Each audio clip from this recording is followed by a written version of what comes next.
The excavation began on March 3, 1879, and by noon, the temperature had already climbed to 89 degrees in the shade of the single mesquite tree that marked the boundary of Helena Mercer's 40-acre claim in the Arizona Territory. By evening, word had spread to every homestead within 15 miles of the Gila River settlement that the widow from Kansas had finally succumbed to the isolation and was digging her own grave while still breathing.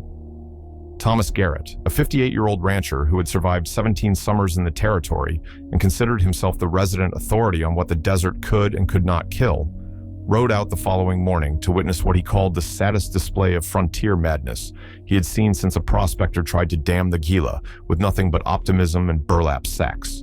What Garrett found was not a grieving widow preparing for death, but a methodical woman in practical clothing, standing chest-deep in a rectangular pit that measured exactly 24 feet by 18 feet, the dimensions marked with wooden stakes and cotton string. The soil she had already removed, approximately 9 cubic yards by Garrett's experienced estimation, was piled in neat berms around the excavation, and she was working with a rhythm that suggested she planned to continue until she reached whatever destination she had calculated in her mind. Garrett dismounted his horse, walked to the edge of the pit, and stared down at the woman who had arrived in the territory 8 months earlier with a dead husband's land deed and a wagon full of books that weighed more than her furniture. Helena Mercer looked up at him. Bear wiped the sweat from her forehead with the back of her work gloves and said nothing. She simply continued digging. Garrett stood there for nearly 4 minutes, watching the shovel bite into the caliche-streaked earth with mechanical precision before he finally spoke. "Mrs. Mercer, I knew your husband briefly before his passing. Good man, practical man. I do not believe he would have wanted you to bury yourself before your time." Helena drove the shovel into the ground, leaned on the handle, and met his gaze with the kind of patience that suggested she had been expecting this conversation since she first put steel to soil. "Mr. Garrett, I am not building a grave. I am building a home. And with respect to my late husband, he is precisely the reason I know this will work. He died because he built the kind of house that everyone else builds here. I do not intend to make the same mistake." The statement hung in the desert air like a challenge, and Thomas Garrett, a man who had lost 2 horses, 1 wife, and approximately $4,000 worth of cattle to the Arizona heat over the course of his residence, found himself genuinely uncertain how to respond. He had seen soddy houses collapse under flash floods, adobe walls crack and crumble during monsoons, and timber frame structures become ovens that drove their inhabitants outside to sleep under the stars for 3 months of every year. Every building method had its failures, but no one, in his memory, had ever proposed that the solution was to live underground like a prairie dog. He asked her, plainly and without mockery, what exactly she thought she was accomplishing. Helena Mercer's explanation took approximately 7 minutes, and by the end of it, Thomas Garrett was more confused than when he had arrived, not because the logic was absent, but because it was so thoroughly present that he could not immediately identify where it failed. Helena Mercer had grown up in Jefferson County, Kansas, in a sod house that her father built in 1854. That structure, a simple dugout carved into a hillside with walls of cut prairie sod and a roof of timber and thatch, had maintained an interior temperature between 50 and 65 degrees throughout the year, regardless of whether the exterior conditions were 15 below zero or 98 degrees in the shade. Her father, a former mining engineer from Cornwall who had developed a secondary interest in what he called thermal dynamics during his years underground in England, had explained the principle to his daughter when she was 12 years old. The Earth, at a depth of approximately 8 to 10 feet below the surface, maintains a nearly constant temperature year-round, typically between 55 and 60 degrees in most temperate and arid climates. This temperature represents the average annual temperature of the location, buffered by the massive thermal inertia of the surrounding soil. A structure built at or below this depth would require no heating in winter and no cooling in summer. The Earth itself would perform both functions automatically, absorbing excess heat when the interior was warmer than the ambient soil temperature and releasing stored heat when the interior was cooler. The sod house in Kansas had proven this principle under winter conditions, keeping the Mercer family alive through blizzards that killed their neighbors in conventional cabins. Helena had never forgotten how her father described it. The Earth does not argue with you about what temperature it wants to be. It simply is what it is. and if you are wise enough to place yourself within its influence, it will protect you from the extremes that kill everything exposed to the sky. When her husband, William Mercer, had been awarded a land claim in the Arizona Territory through a veterans lottery in 1877, Helena had studied what information she could find about the climate of their new home. The numbers had alarmed her. Summer temperatures routinely exceeding 110 degrees, with recorded highs above 120 degrees in the lower elevations. The average annual temperature for the region was approximately 70 degrees, higher than Kansas, but still dramatically cooler than the summer extremes. If she could build a home at sufficient depth, the Earth would buffer her interior environment at something close to that 70-degree average, regardless of what happened on the surface. William had not shared her conviction. He had built a conventional timber frame house with adobe plastered walls, a structure that looked precisely like every other dwelling in the settlement and performed precisely as poorly as every other dwelling in the settlement. During the summer of 1878, our interior temperatures had exceeded 100 degrees by mid-morning and remained above 90 degrees well after midnight. William had taken to sleeping on the porch, then in the yard, then in a canvas tent he erected beside the dry creek bed. On August 14, 1878, he had suffered a heat stroke while repairing fence posts in the afternoon sun. He died 2 days later, and Helena had inherited a house she refused to occupy, a land claim she refused to abandon, and a certainty that she had known how to prevent her husband's death, but had failed to convince him in time. Thomas Garrett listened to this explanation with the practiced skepticism of a man who had heard many theories about how to survive the desert, and watched most of those theories fail spectacularly. His objections were specific and, to his credit, or grounded in genuine experience rather than mere dismissal. First, he noted, the soil composition in this region was not the same as Kansas prairie loam. It was rocky, alkalite-streaked, and significantly harder to excavate. Helena acknowledged this and estimated her dig rate at approximately 1 cubic yard per day, meaning the main excavation would require roughly 6 weeks of continuous labor. Second, Garrett observed that underground structures in arid regions faced ventilation challenges. Without adequate air circulation, the interior would become stale and potentially dangerous. Helena pointed to the plans she had drafted, which included 2 ventilation shafts, one positioned at ground level on the north side of the structure, and one extending 6 feet above the roof on the south side, creating a convective current that would draw cool air down through the lower shaft and exhaust warmer air through the upper shaft without requiring any mechanical intervention. Third, and most seriously, Garrett raised the issue of monsoon flooding. The Gila River region experienced intense summer rainstorms, and any below-ground structure risked becoming a cistern if the drainage was inadequate. Helena showed him the topographical survey she had conducted of her property, indicating that her chosen location sat on a slight rise approximately 14 feet above the floodplain, with natural drainage channels that would direct water away from the structure. She had also designed a French drain system around the perimeter, using gravel and perforated clay pipes to channel any groundwater away from the foundation. Garrett examined her drawings, asked 3 follow-up questions about the clay pipe specifications, and finally admitted that he could not identify a specific flaw in her engineering. This did not mean he believed it would work, only that he could not explain why it would fail.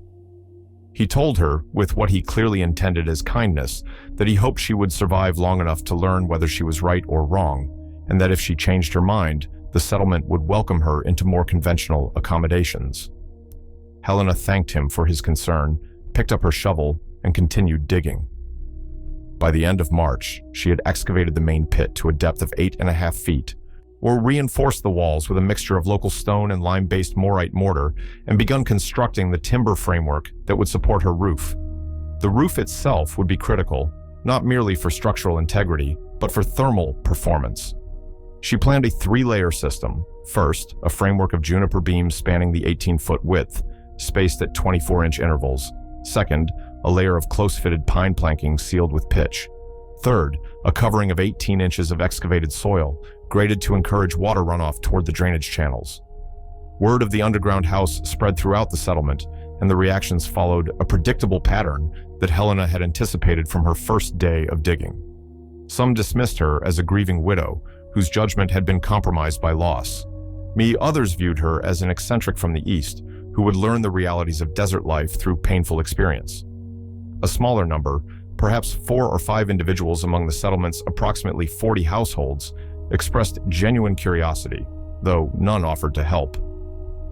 William Crane, a 42-year-old farmer who had established a modest but struggling agricultural operation 3 miles east of Helena's claim, visited the construction site in mid-April and walked around the emerging structure with his hands clasped behind his back, examining every visible detail without comment. When he finally spoke, his objection was practical rather than theoretical. "Mrs. Mercer, I will grant that your logic regarding ground temperature appears sound, at least as far as I can follow it. But you are building a home that looks like a cellar. You will have no windows. You will have no view. You will live like a mole in the darkness, and whatever temperature you achieve will be purchased at the cost of everything that makes a house a home." Helena led him to the south-facing section of the excavation, where she had incorporated a design element that addressed precisely this concern. The rear wall of the structure, the portion that faced into the hillside, extended the full 8.5 feet below ground level. But the front wall, oriented to the south, extended only 4 feet below grade, with the remaining 4.5 feet consisting of a vertical timber and glass facade that would admit natural light while remaining shaded by the roof overhang during the hottest hours of summer sun. Here's the angle of the overhang, calculated at exactly 37 degrees, matching the latitude of the location, would block direct sunlight from May through August, while permitting it to enter and warm the interior from November through February. Crane studied the geometry, walked around the structure twice more, and admitted that he had not considered this solution. He did not offer to help, but he did return 4 more times over the following weeks, each time asking increasingly specific questions about materials, measurements, and construction techniques. By the end of May, Helena had completed the roof structure, installed the ventilation shafts, and begun the finish work on the interior. The living space measured approximately 432 square feet, small by the standards of conventional houses but adequate for a single occupant. The floor was compacted earth, treated with a mixture of linseed oil and fine sand, creating a surface that was smooth, stable, and easy to clean. The walls were plastered with the same lime-based mortar used for the structural reinforcement, whitewashed to maximize the reflection of the limited natural light. She had positioned her cook stove beneath the southern ventilation shaft, so smoke and cooking heat would be drawn upward and exhausted naturally, rather than accumulating in the living space. A kerosene lamp provided additional illumination during evening hours, though Helena found that she needed it less than expected. Her eyes adapted quickly to the lower light levels, and the southern windows admitted more illumination than William Crane had predicted. The first test of the system came on June 8, 1879, when the temperature at the settlement's official weather station, a mercury thermometer mounted on the shaded north wall of Thomas Garrett's barn, reached 107 degrees at 2:15 in the afternoon. Helena had installed her own thermometer, a precision instrument she had ordered from a scientific supply company in St. Louis, on the interior wall of her underground home, 6 feet from the southern windows and 4 feet above the floor. At the same moment that Garrett's thermometer registered 107 degrees, Helena's registered 71 degrees. The differential was 36 degrees. She recorded both measurements in a notebook she had begun keeping specifically for this purpose, along with observations about humidity levels, air circulation, and personal comfort. Outside, the settlement suffered through one of the hottest early June weeks in recorded memory, with temperatures exceeding 100 degrees for 9 consecutive days. Cattle sought shade under any available cover and reduced their grazing to the early morning and late evening hours. Horses stood listless in their corrals, drinking prodigious quantities of water. Human residents of the settlement modified their work schedules, completing outdoor labor before 10 a.m. and retreating to whatever shelter they could find until late afternoon. Most houses, including the timber and adobe structures that represented the standard construction in the region, registered interior temperatures between 95 and 102 degrees during the peak heat hours. Sleeping at night was difficult. Sleeping during the day was nearly impossible. Helena, meanwhile, she continued her normal routine with minimal modification. She worked in her small garden during the morning hours, retreated to her underground home during the afternoon, and emerged again in the evening to tend her 2 goats and single milk cow.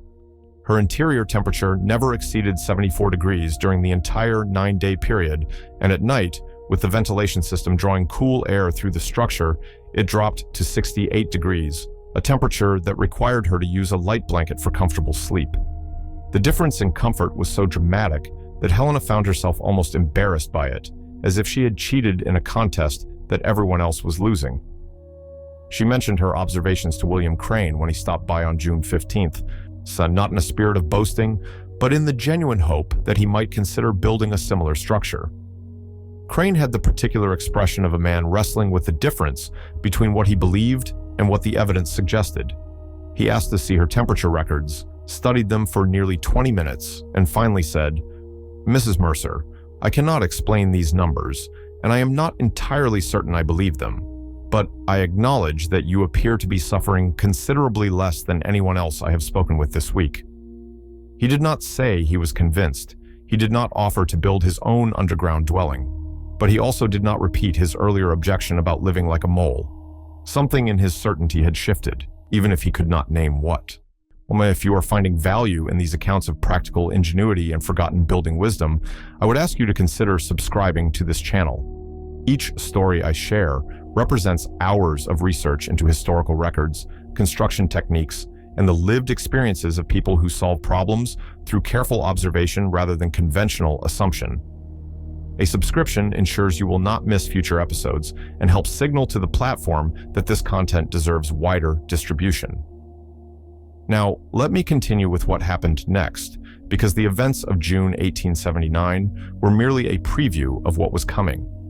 The true test arrived the following summer, and what it revealed about Helena Mercer's calculations and about the cost of ignoring them would reshape how an entire region thought about shelter and survival. The winter of 1879 to 1880 passed without significant incident for the Gila River settlement, and Helena's underground home proved equally effective at moderating cold temperatures as it had been at moderating heat.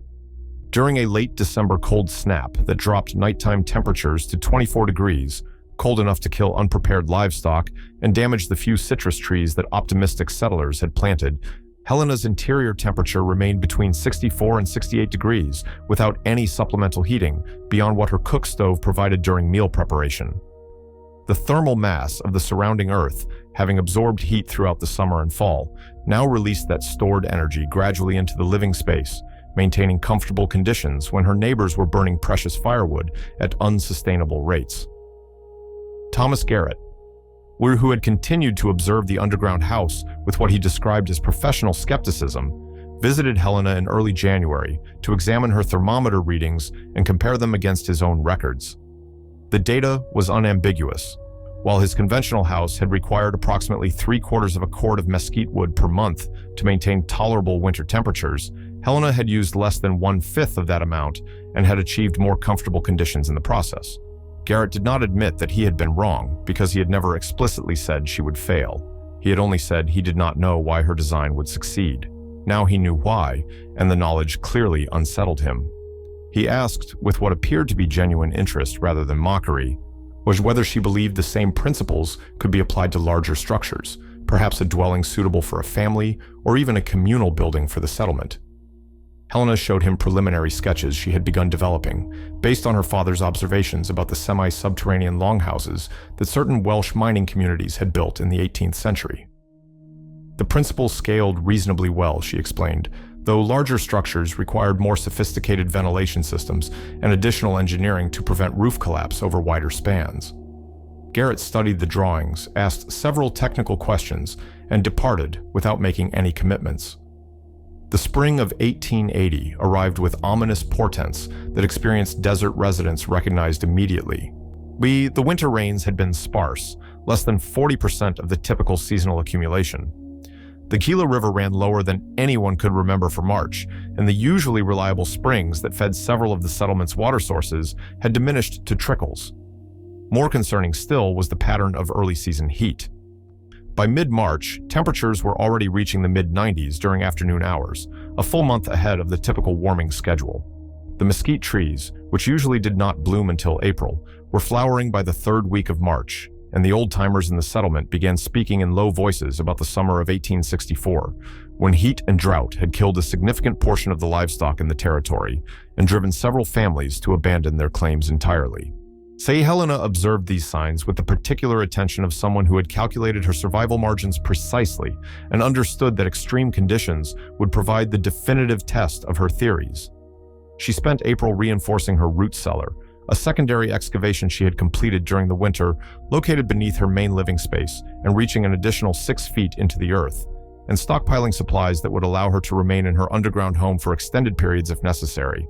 She increased her water storage capacity, adding 2 additional 50-gallon barrels to the 3 she already maintained, and she constructed a simple evaporative cooling system for her food storage area, using wet burlap over a framework of willow branches to create a refrigeration effect through evaporative heat loss. Her neighbors, so for the most part, made no comparable preparations. The settlement had survived previous hot summers through familiar methods, working early and late, resting during midday, drinking copious quantities of water, and accepting a certain amount of discomfort as the price of living in a land where the soil was fertile and the threats came from climate rather than hostile neighbors. They had lost livestock before. They would lose livestock again. They had suffered heat exhaustion before. They would suffer it again. This was the bargain they had made with the Arizona Territory, and they saw no reason to believe that 1880 would be categorically different from the summers they had already endured. Samuel Dodge, while the 65-year-old patriarch who had arrived in the region before the Civil War and claimed to have survived more hardships than any 3 other settlers combined, was particularly dismissive of any suggestion that special preparations were warranted. "I have seen hot summers and hotter summers," he told anyone who would listen. "The sun does what the sun does, and a man does what a man does, and between the two of them, someone survives and someone does not. There is no building and no trick that changes that equation. You adapt or you die, and the adapting happens with your body and your will, not with your shovel." Dodge was respected in the settlement for his experience, and his stubbornness and his confidence reassured those who might otherwise have taken the warning signs more seriously.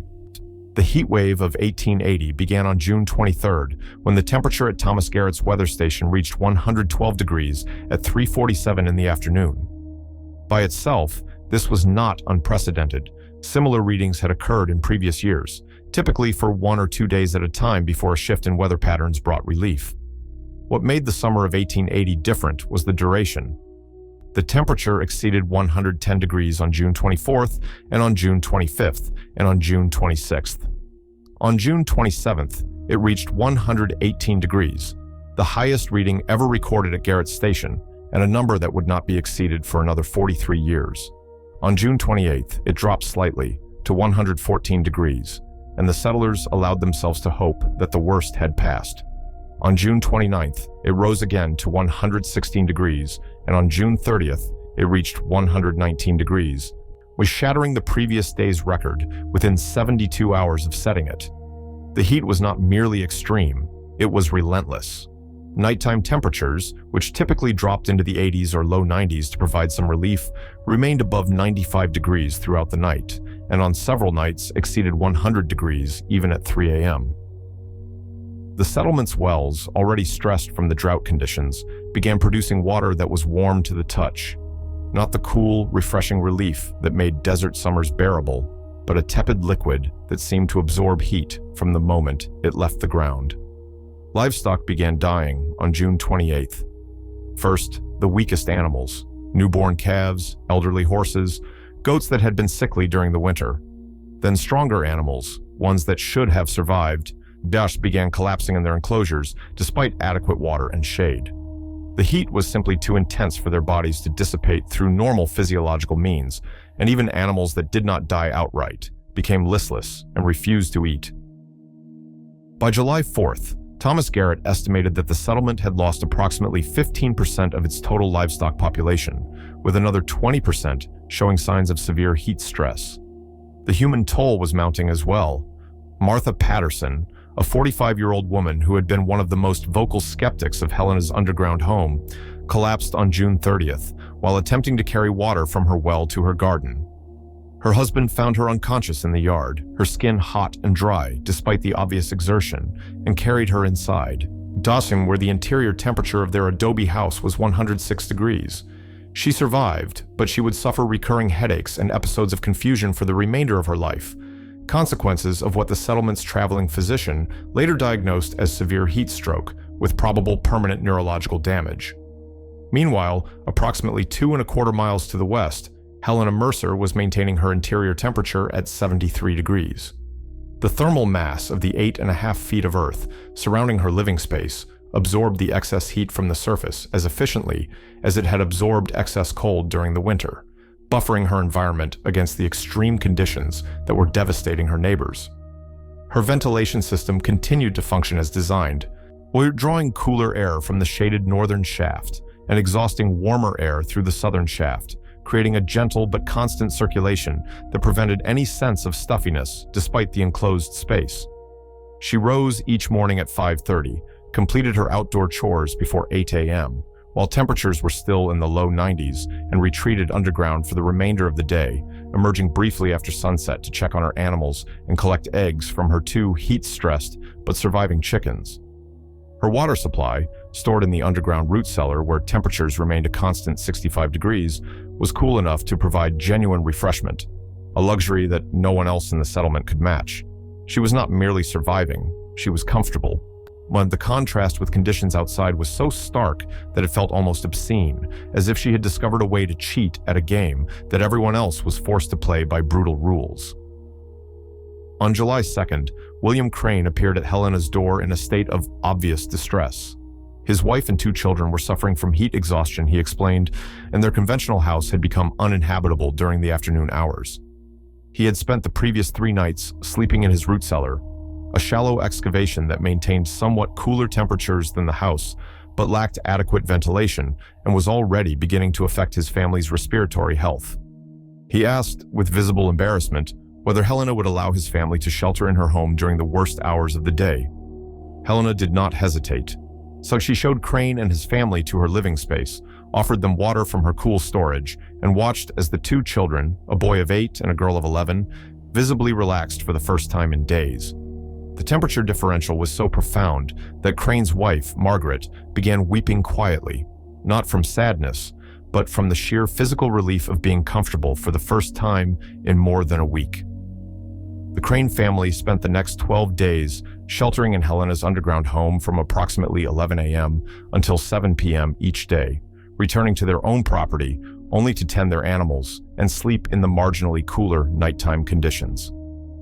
During that period, the heat wave continued unabated, with temperatures exceeding 110 degrees on all but 2 days and reaching a settlement record of 121 degrees on July 8th, a reading that Thomas Garrett initially believed was a thermometer error until 2 other settlers confirmed similar readings on their own instruments.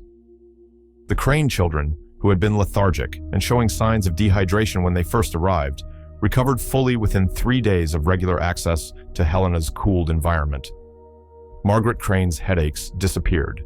William Crane, for his part, spent his afternoons in Helena's living room, studying her construction notes and asking increasingly detailed questions about excavation techniques, ventilation design, and thermal mass calculations.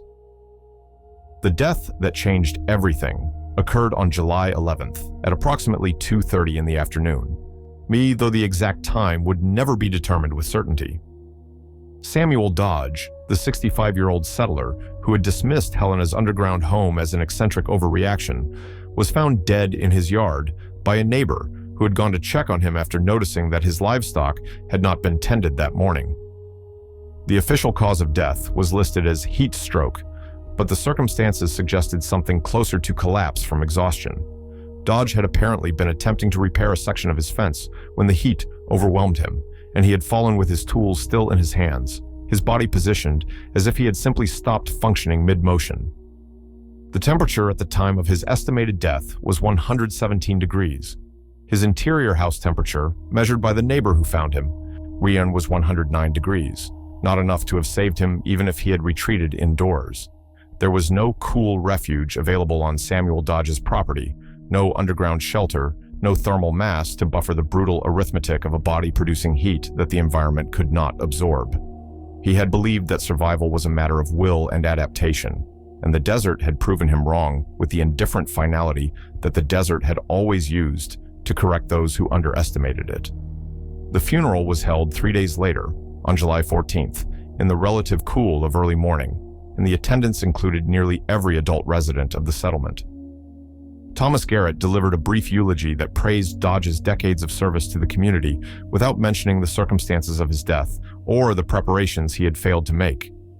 But after the service, as the mourners dispersed to their various heat-stressed properties, a small group gathered near Helena Mercer's claim, where William Crane was explaining the construction principles of her underground home to anyone who would listen.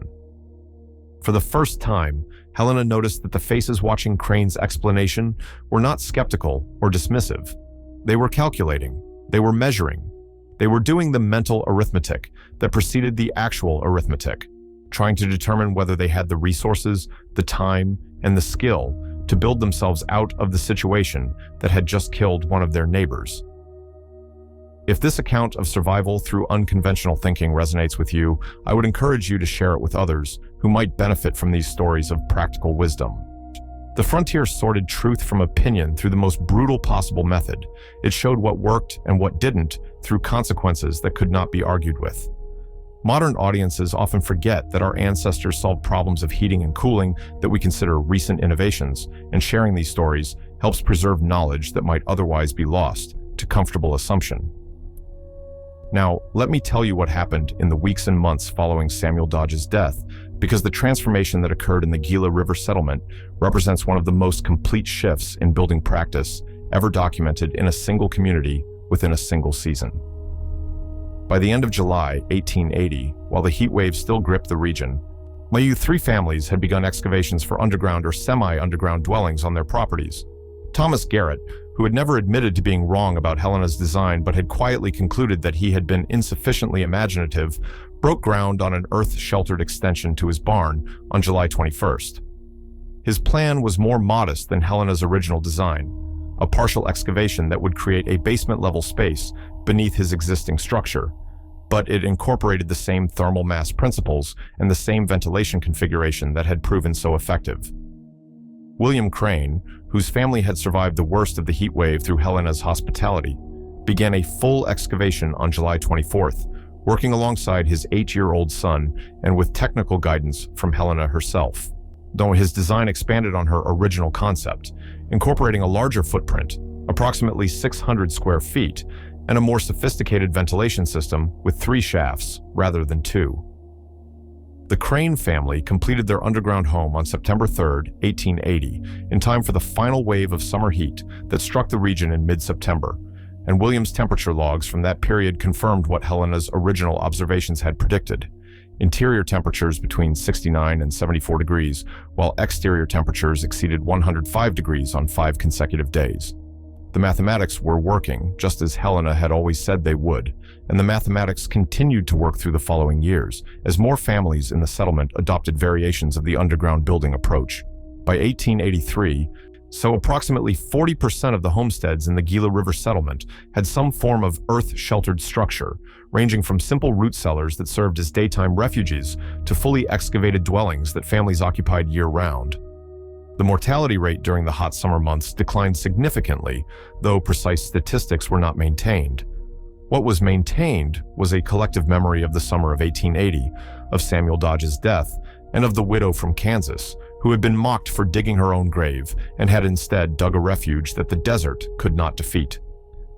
Martha Patterson, the woman who had suffered heat stroke on June 30th, and who had been among the most dismissive of Helena's underground home, visited the Mercer property on August 2, 1880, after the heat wave had finally broken. She stood at the edge of the excavation, now surrounded by the thriving garden that Helena had managed to maintain through the crisis by watering during the early morning hours, and stared at the modest, southern-facing facade that was all that showed above ground level. She was silent for a long time, and when she finally spoke, her words were precise and clearly rehearsed, as if she had been composing them for several days. "Mrs. Mercer, I owe you an apology. When you began this construction, I told my husband that you were wasting your time and your late husband's money on a fool's project. I said that no sensible person would live underground like a creature, and that you would regret your choice when the rains came and flooded your cellar, or when the loneliness of living in a hole drove you to madness. I was wrong on every point. Your home did not flood. You are clearly not mad. and I spent 3 weeks suffering in a house that was trying to kill me while you were comfortable in a home that you had designed with more wisdom than anyone I know." Helena accepted the apology with the same quiet dignity that she had maintained throughout her construction process. She did not say, "I told you so," because the weather had already said it for her. She did not enumerate the specific objections that Martha Patterson had raised or remind her of the mockery she had endured. She simply nodded, invited Martha inside to experience the temperature differential for herself, and showed her the construction logs and temperature records that documented the 17 months of observation since the home's completion. Martha Patterson stayed for nearly 3 hours, asking questions with the same intensity that William Crane had shown, and she departed with a handwritten list of specifications that Helena had prepared: excavation depth, minimum 8 feet for optimal thermal performance, wall construction methods, stone or reinforced earth, plastered with lime mortar, ventilation requirements, minimum 2 shafts, position for convective flow, and roof construction, timber framework with minimum 12 inches of soil covering. By September, Martha's husband had begun an excavation on their property, and by the following spring, the Patterson family had relocated to an underground dwelling that they would occupy for the next 37 years. The conversion was not universal. Some families lacked the labor or resources to undertake the excavation. Others were philosophically committed to above-ground living, viewing the underground approach as a retreat from civilized standards rather than an adaptation to local conditions. And still others simply moved away, concluding that the Arizona territory was too hostile an environment for permanent settlement, regardless of what building techniques were employed. But among those who stayed, the underground and semi-underground building tradition became established practice within a remarkably short time. By 1890, visitors to the Gila River region often commented on the unusual appearance of the settlement, where above-ground structures were outnumbered by what appeared to be modest earth mounds with doors and windows, a landscape that looked more like a prairie dog town than a human community, but which maintained comfortable temperatures year-round without the massive consumption of resources that air conditioning would later require. Helena Mercer lived in her underground home until her death in 1912 at the age of 73. The cause of death was pneumonia, contracted during an unusually cold and wet winter, an irony that she might have appreciated, given that she had spent most of her adult life preparing for the opposite extreme. Her obituary in the Gila River Weekly Register mentioned her 33 years of residence in the territory, her contributions to the local school board, and her skill as a gardener who had somehow maintained productive vegetables through summers that defeated most other agricultural efforts. It did not mention the underground house that had saved her life and the lives of her neighbors. It did not mention Samuel Dodge's death or the transformation of building practices that had followed.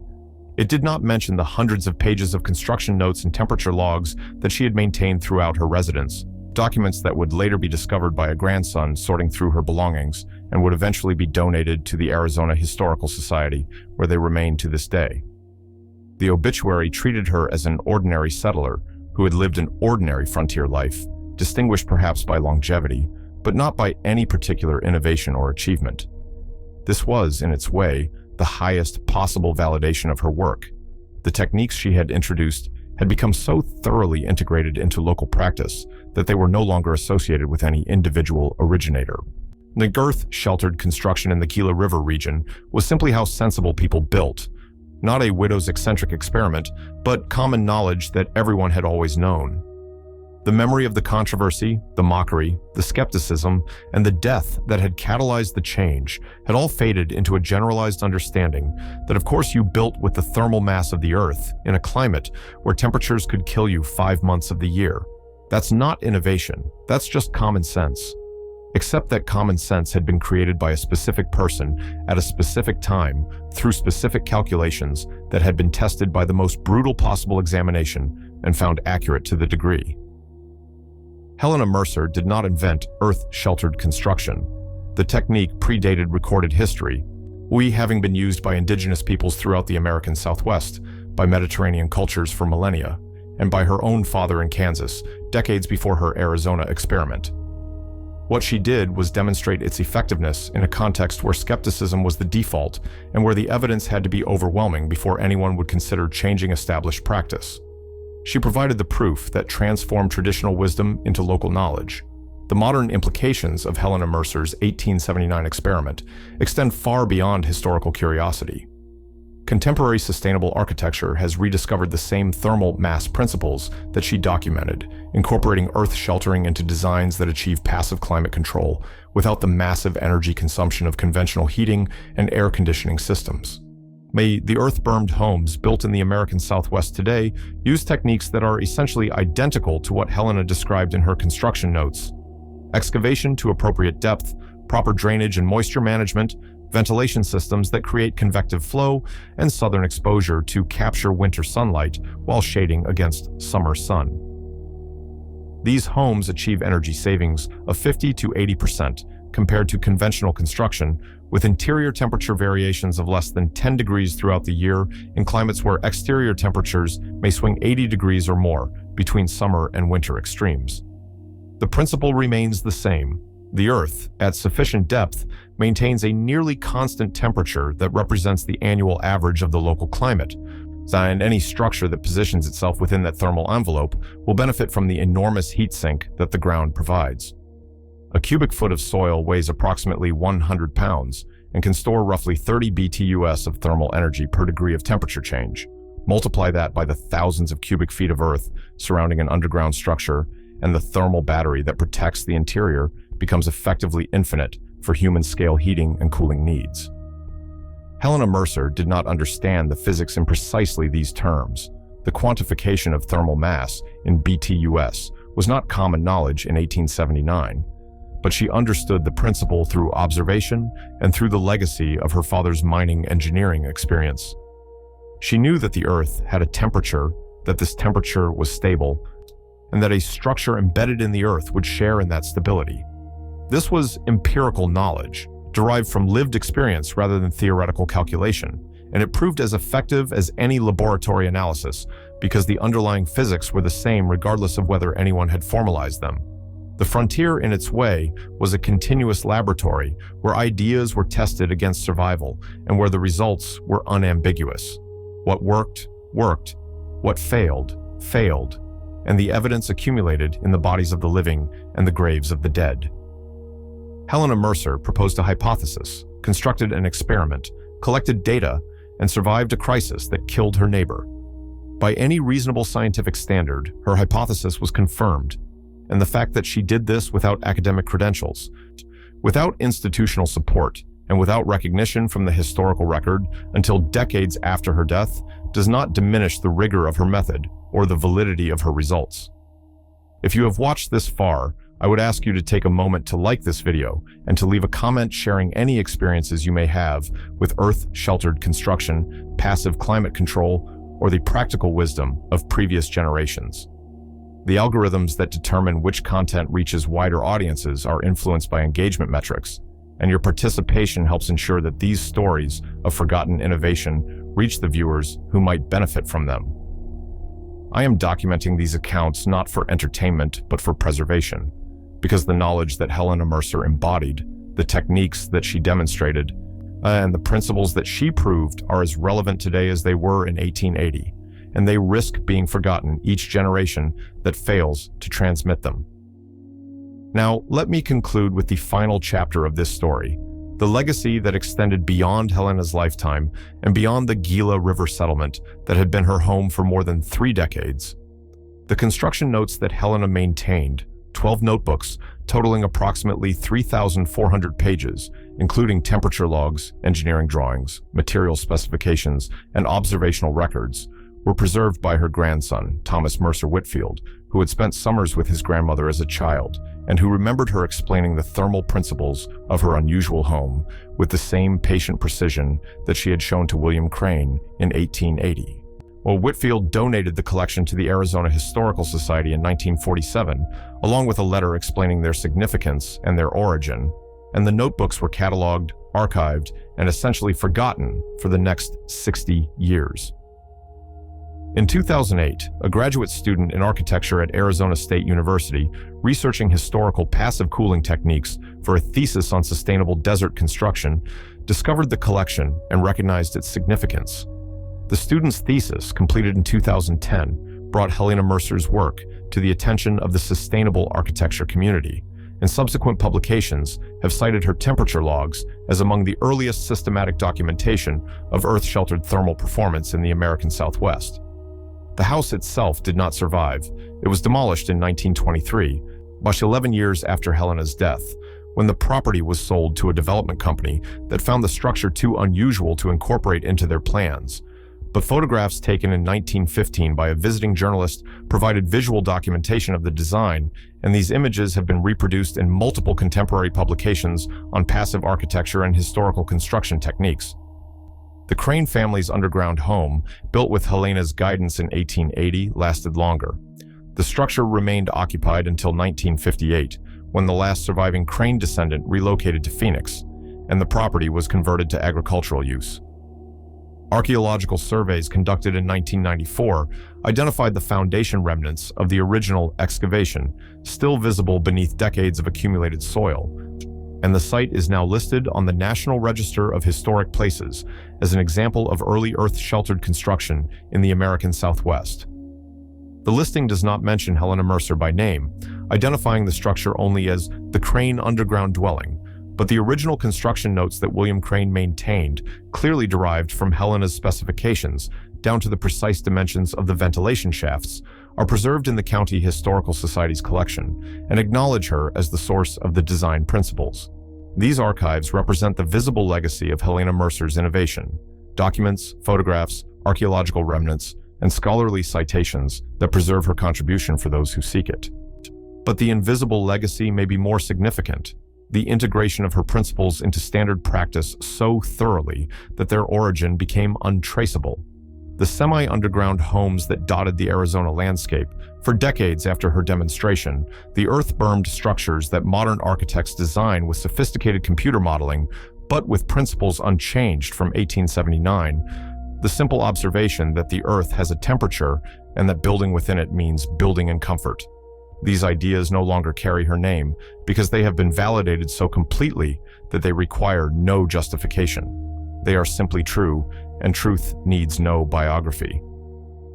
The excavation that began on March 3, 1879, took 63 days to complete. Helena Mercer moved into her underground home on May 5th of that year.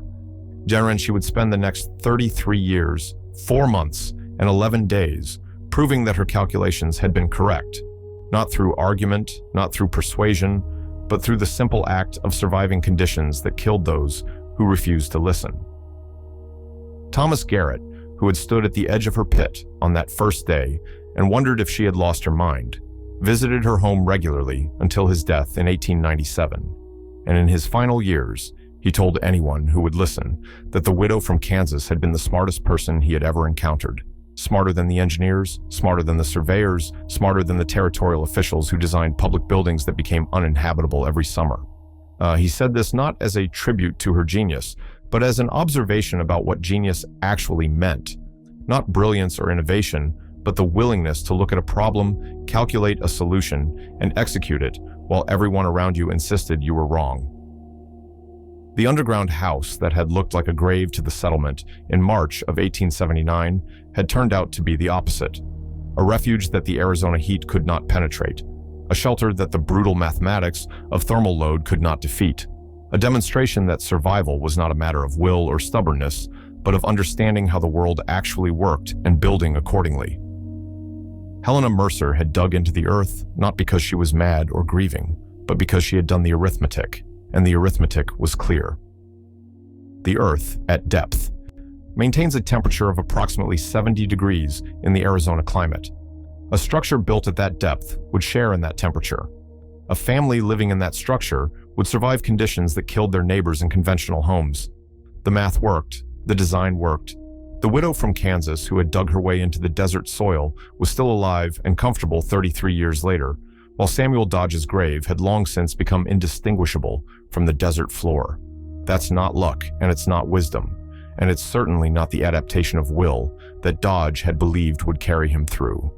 It's just mathematics, applied correctly to a survival problem, and proven through the only test that the frontier recognized as valid: the test of staying alive while others did not.